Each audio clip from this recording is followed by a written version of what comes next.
নমস্কার, রেফরোজ বাংলার পর্দায় আপনাদের সবাইকে স্বাগত এবং শুভ সকাল। এবং আজকের সকালটা সত্যি আই থিঙ্ক পুরো ভারতের জন্য খুবই ভালো। অবশ্যই কালকে রাতে আমরা যে ম্যাচটা দেখেছি, আমি তৃষাদি দুজনে প্রেস বক্সে ছিলাম, যে ঐতিহাসিক ম্যাচের আমরা সাক্ষী হতে পেরেছি, তার জন্য সত্যি মানে এক কথায় গর্বিতই মনে হচ্ছে। জেমিমা রদ্রিগেজ যে ইনিংসটা খেলেছেন, এক কথায় অনবদ্য ঐতিহাসিক ইনিংস, এবং যেভাবে অস্ট্রেলিয়াকে সেমিফাইনালের মতো জায়গায় 2017-এর পর আবার 2025-এ ভারতই যেভাবে অস্ট্রেলিয়াকে ওয়ার্ল্ড কাপের সেমিফাইনালে হারালো এবং ফাইনালে জায়গা করে নিল, এক কথায় মানে অনবদ্য। তো এখন অবশ্যই নজর থাকবে ফাইনালের দিকে, যেখানে ভারত মুখোমুখি হবে দক্ষিণ আফ্রিকার। কিন্তু তার আগে অবশ্যই এই ভিডিওতে আমরা কথা বলবো জেমিমা রদ্রিগেজকে নিয়ে। আপনারা যদি এই ওয়ার্ল্ড কাপ ক্যাম্পেইনটা দেখেন, তাহলে ওয়ার্ল্ড কাপের শুরুটা কিন্তু জেমিমা রদ্রিগেজের একদমই ভালো হয়নি। অনেক এক্সপেকটেশন ছিল, কারণ জেমিমা রদ্রিগেজের ট্যালেন্ট এবং তার পোটেনশিয়াল নিয়ে কোনো প্রশ্ন চিহ্ন আই থিঙ্ক কারোর মনে নেই এখনও অবধি কারোর মনেই ছিল না এই ওয়ার্ল্ড কাপের আগে। কারণ 2022 ওয়ার্ল্ড কাপে তিনি জায়গা করতে পারেননি, তিনি ড্রপ হয়েছিলেন। সেখান থেকে তিনি আস্তে আস্তে কামব্যাক করেন, প্রত্যেকটা ফরম্যাটে নিজের জায়গা বানান, এবং এই যে কারেন্ট সেট আপ টিমের, সেখানে কিন্তু নিজের জায়গা তিনি বানিয়ে নিয়েছেন। কিন্তু এই ওডিআই সেট আপে কিন্তু তাকে নাম্বার 5-এ ব্যাট করানো হতো। আমি তৃষাদি আই থিঙ্ক লাস্ট 1-1.5 বছর ধরে বারবার বিভিন্ন ভিডিওতে বলেছি, সেটা বিভিন্ন চ্যানেলে, সেটা আমাদের হিন্দি চ্যানেল হোক, সেটা আমাদের ইংলিশ চ্যানেল হোক বা বাংলা চ্যানেল হোক, জেমিমা রদ্রিগেজ হচ্ছে এই ভারতীয় মহিলা দলের best number 3 batter across any format. এবং যদি আপনি লাস্ট দুটো ইনিংস দেখেন, যে দুটো ইনিংস তিনি খেলেছেন নাম্বার 3-তে, আই থিঙ্ক তিনি প্রমাণ করে দিয়েছেন কেন আমরা সেটা বারবার বলেছি। এই ওয়ার্ল্ড কাপের প্রথম 4টে ইনিংসে তার ছিল মাত্র 65 রান, এবং তাতে ছিল আবার দুখানা শূন্য, একটায় 32 এবং একটায় 33 রান।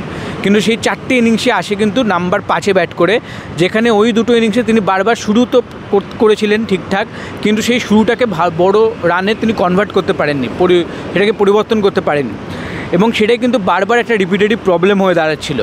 এবং তারপরে আসে ইংল্যান্ড ম্যাচ, সেখানে কিন্তু তাকে ড্রপ করা হয়। সেটা আমাদের কাছে এবং অনেকের কাছে ছিল শকিং।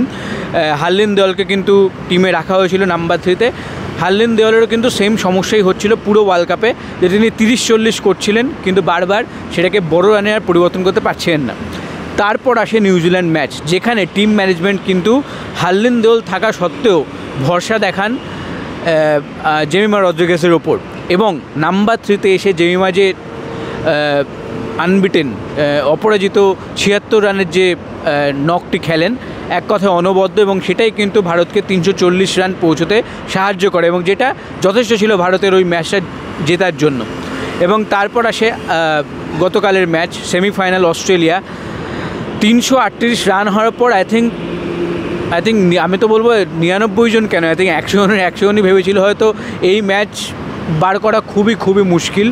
কারণ 338 অস্ট্রেলিয়ার মতো টিমের এগেনস্টে চেস করা, এবং সেটাও সেমিফাইনালের মতো মঞ্চে, এক কথায় বিশাল চাপ। যতই সেটা আপনার হোম গ্রাউন্ডে খেলা হোক, যতই সেটা আপনার মানে প্রায় 35,000 সমর্থকদের সামনে খেলা হোক, সমর্থকদের কথা বলতেই হবে। যেভাবে প্রত্যেকটা রান, প্রত্যেকটা বাউন্ডারি, যেভাবে তারা মানে চিৎকার করেছেন, টিমের পাশে দাঁড়িয়েছেন, এক কথায় অস্ট্রেলিয়াকে একটা বাড়তি প্রেশার তো দিয়েছেন। বাট সেই আন্ডার প্রেশারে যেভাবে মাত্র 10 নম্বর বল ছিল ইনিংসের, যখন জেমিমা রদ্রিগেজ মাঠে নেমেছিলেন, সেখান থেকে একদম শেষ অবধি একটা দিকে ধরে রাখা, ম্যাচটাকে শেষ করে ম্যাচটা জিতিয়ে আসা, এক কথা অনবদ্য। ইংল্যান্ড ম্যাচটা মনে করুন, সেটা স্মৃতি মন্দানা হোক, ক্যাপ্টেন হরমনপ্রীত কৌর হোক বা দীপ্তি শর্মা, তিনজনই রান করেছিলেন, দলকে জেতার দিকে এগিয়ে নিয়ে যাচ্ছিলেন, কিন্তু একজনও টিকে থাকতে পারেননি বলে আলটিমেটলি ভারত কিন্তু ম্যাচটা 4 রানে হেরে যায়। কালকে সেই ভুলটা হতে দেয়নি জেমিমা রদ্রিগেজ। উইকেট পড়ছিল, জেমিমা রদ্রিগেজ প্রথমে হরমনপ্রীতের সঙ্গে অনবদ্য একটা পার্টনারশিপ করেন, কিন্তু হরমনপ্রীত যখন আউট হয়ে যায় তখনও চান্স ছিল কিন্তু ম্যাচটা বেরিয়ে যাওয়ার। কিন্তু একদিকে জেমিমা রদ্রিগেজ ছিলেন, তিনি বাড়তি দায়িত্ব নিয়ে একটা দিক সামনে রেখেছিলেন, এবং অন্য দিক থেকে দুর্দান্ত কিছু কন্ট্রিবিউশন আসে রিচা ঘোষ এবং অবশ্যই দীপ্তি শর্মার ব্যাট থেকে। এবং আমনজোত কর আই থিঙ্ক ইম্পর্টেন্ট 15 বা 17 রান তিনি যেটা করেন, সেটাও খুব গুরুত্বপূর্ণ ছিল, এবং অবশেষে ভারত একটা ঐতিহাসিক জয়ের সাক্ষী হয়, এবং আমরাও সেটা দেখতে পারি। তো যাই হোক, এক কথায় অনবদ্য। আমি জানি না জেমিমা রদ্রিগেজ কাল কতটা এনজয় করতে পেরেছেন মুহূর্তটা, কারণ তিনি যেভাবে কাঁদছিলেন, এবং অবশ্যই তিনি বারবার বলছিলেন যে মেন্টালি তিনি সেই জায়গায় ছিলেন না। এই টুর্নামেন্ট তার জন্য অনেক মেন্টালি অনেক ড্রেনিং হয়েছে তার জন্য, এবং তিনি চাইবেন তিনি অবশ্যই ধন্যবাদ জানিয়েছেন বিভিন্ন তার টিমমেটদের, স্পেশালি স্মৃতি মান্দানাকে। আমরা বিভিন্ন রিপোর্টে আপনাদের আগেও জানিয়েছি, প্রত্যেকটা ব্যাটিং সেশনে যেভাবে স্মৃতি মান্দানা তার সঙ্গে টাইম কাটিয়েছেন, তিনি বলেছেন যে তার জন্য তিনি কৃতজ্ঞ, এবং অরুন্ধতী রেড্ডি এবং রাধা যাদবেরও নাম নেন, এবং অবশ্যই তিনি তার মা বাবা এবং পরিবারের অনেকের নাম নেন যারা কঠিন সময়ে তার পাশে ছিলেন। তো এখন আমাদের একটাই আশা থাকবে যে তিনি ভালো ফ্রেশ মাইন্ড নিয়ে তিনি ফিরে আসুন ফাইনালে, এবং আরেকটা ম্যাচ তিনি আরেকটা বড় নক খেলুন, কারণ এই ম্যাচটা ভারতীয় মহিলা দলের জন্য কিন্তু একটা ঐতিহাসিক ম্যাচ হতে পারে, এবং ওই ট্রফিটা জিতলে কিন্তু ভারতীয় মহিলা দলের নতুন দিগন্তের সূচনাও হতে পারে।